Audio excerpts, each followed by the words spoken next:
Uela! Ciao ragazzi, benvenuti in questo nuovo video!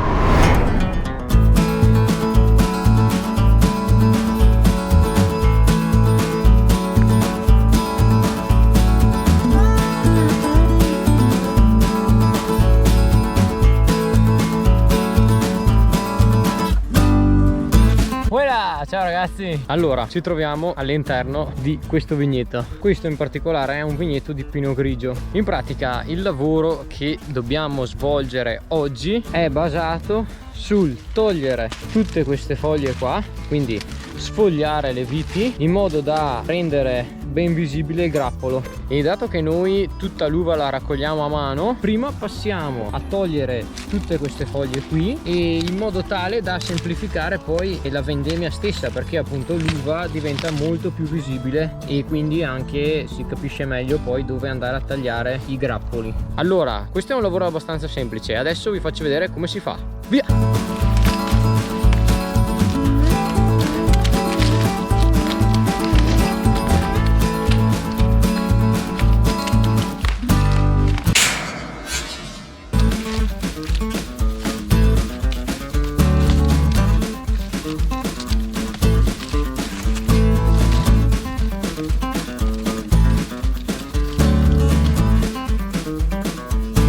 Sì, quindi è un lavoro abbastanza semplice e come penso abbiate visto bisogna togliere tutte le foglie che sono davanti ai grappoli d'uva, questo per semplificare poi la vendemmia. Vediamo quanto ci metto ad arrivare in fondo al filare. Sono le 15:39 e ho fatto 12.000 passi. Partiamo. Ah, però prima di partire mi stavo dimenticando che devo ascoltare qualche podcast per avere un po' di compagnia, insomma. Voi avete qualche podcast da consigliarmi? Suggeritemelo nei commenti. Adesso possiamo partire, via!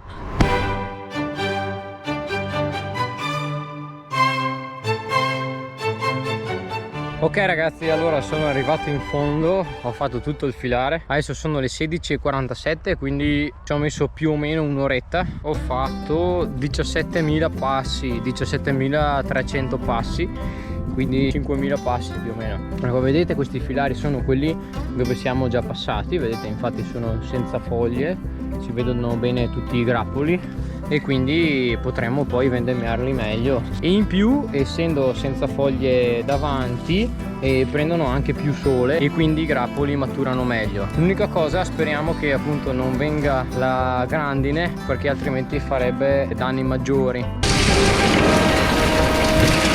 Allora adesso io vado avanti con il lavoro e noi ci vediamo questa sera. Non posso fare ancora time lapse perché ho solamente una batteria della GoPro e è al 16%, quindi rischio che si spenga. Quindi ci vediamo dopo.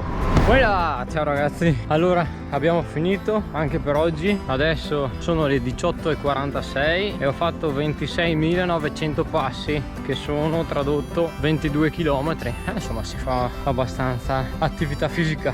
Comunque allora adesso devo andare a casa, fare alcuni lavoretti anche in agriturismo, devo rispondere a alcune mail. Va bene, dai, allora vi saluto tutti e noi ci vediamo alla prossima puntata.